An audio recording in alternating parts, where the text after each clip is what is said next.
that is thrown vertically upward with an initial velocity of 10 meters over seconds from a starting point of 1.2 meters above the ground. So we have two questions that we need to solve.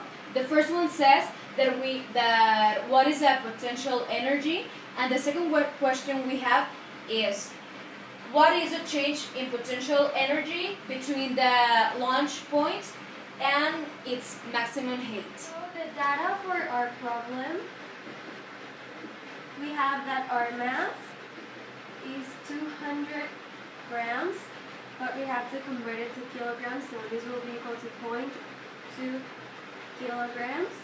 Then our initial velocity is equal to 10 meters over seconds, and the initial height will be 1.2 meters. The main formulas that we will be using to solve our problem are the one to calculate the potential energy, which is mass times gravity times height, and the other one is initial velocity times time plus gravity times time to the second power over 2. So the first step to solve our problem is to calculate the maximum height, which is this one, the maximum height of the ball. So we're going to use this formula, and first we need to find time. So it's final velocity minus initial velocity over gravity. So we do this, and the time is equal to 1.020 seconds.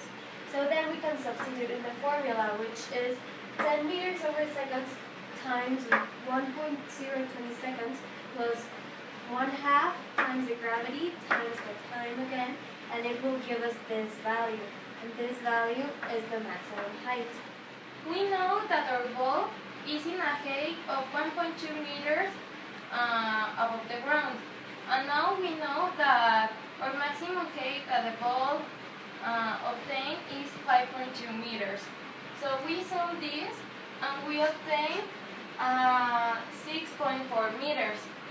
Using this formula of mass, gravity, and height, we substitute the data that we know, 0.2 kilograms times 9.8 meters per second squared times 6.4 meters, and we obtain our potential energy final, that is 12.54 joules. Now we need to find what is the change in potential energy between the launch point and the final point.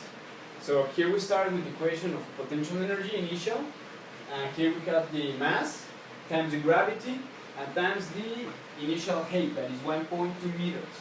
So we solved with the equation that is mass times gravity times height, that is here, and we get that the potential energy initial equals to 2.352 joules. Then we need to get the change in potential energy. What we need to do is in every change we need to do the final minus the initial. So here we have the final potential energy that we have when it's in the maximum height, and we have that this value is 12.54 joules that we get that Vicky helped us to do it.